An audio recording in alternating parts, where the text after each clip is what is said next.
कल से दिल्ली एनसीआर कोहरे की चादर में लिपटा हुआ है और फिलहाल हम सिग्नेचर ब्रिज पे हैं। विजिबिलिटी कैसी है इसका अंदाजा आप लगा सकते हैं। देखिए ये सिग्नेचर ब्रिज है जो सही से आपको नजर नहीं आ रहा होगा, तो इससे अंदाजा सीधे तौर पे लगा सकते हैं कि सड़कों पर विजिबिलिटी की क्या स्थिति है।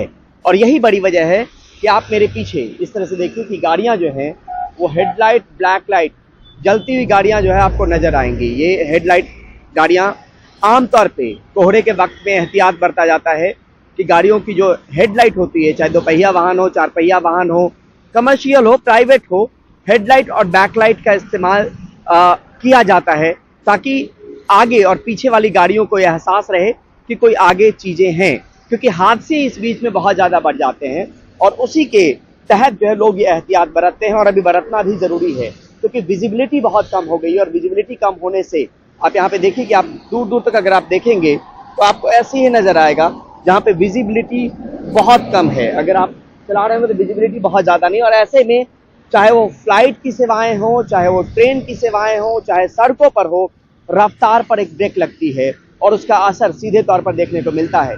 इतना ही नहीं, commission for air quality management जो है, जो इस बात का आकलन करती है कि प्रदूषण की क्या स्थिति है, उसकी भी कल एक कमेटी की बैठक हुई है और उसमें ये देखा गया है कि 400 से ज्यादा एयर क्वालिटी इंडेक्स फिलहाल दिल्ली एनसीआर में है और उसके तहत जो ग्रैप है, ग्रेडेड रिस्पांस एक्शन प्लान, उस पर नजर रखा जा रहा है ताकि उसको लागू किया जा सके।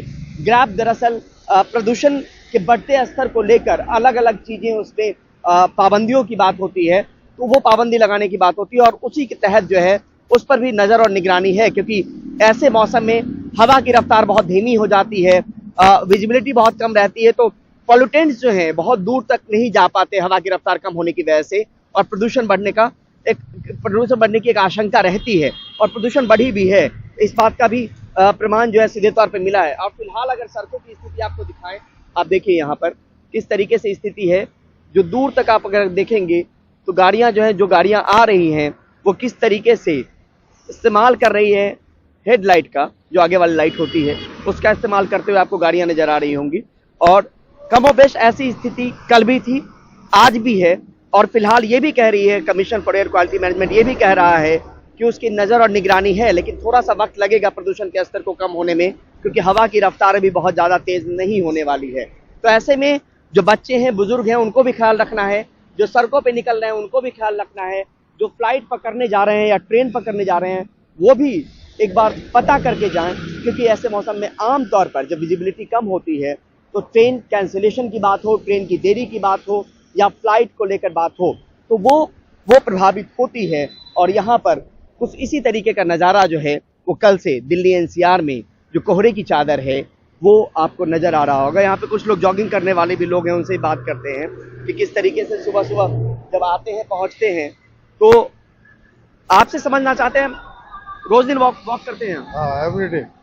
तो कल भी ऐसी स्थिति थी, आज भी ऐसी? हाँ, आज भी ऐसी है। कल तो एक्सीडेंट भी हुआ यहाँ पे। एक्सीडेंट रात को काफी धुंध हो गई थी, सुबह तो बहुत ज्यादा थी। हाँ। रात को भी एक्सीडेंट हुआ।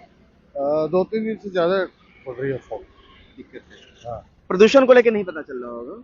प्रदूषण काफी है क्योंकि लोग है ना, प्रदूषण तो है ही हर चीज से, लेकिन धुंध भी है। एक्सीडेंट कहाँ पे? यहीं पे सिग्नेचर के पास? यहाँ सिग्नेचर से पीछे है ना, ये खजूरी के फ्लाईओवर के ऊपर। तो जो दुर्घटना की बात हम कह रहे थे वो ग्रेटर नोएडा एक्सप्रेसवे पे भी देखा है, यहाँ पर भी उसी की बात आ रही है। तो सीधे तौर पे थोड़ा सा एहतियात बरते सड़कों पर तो आप सुरक्षित रहेंगे।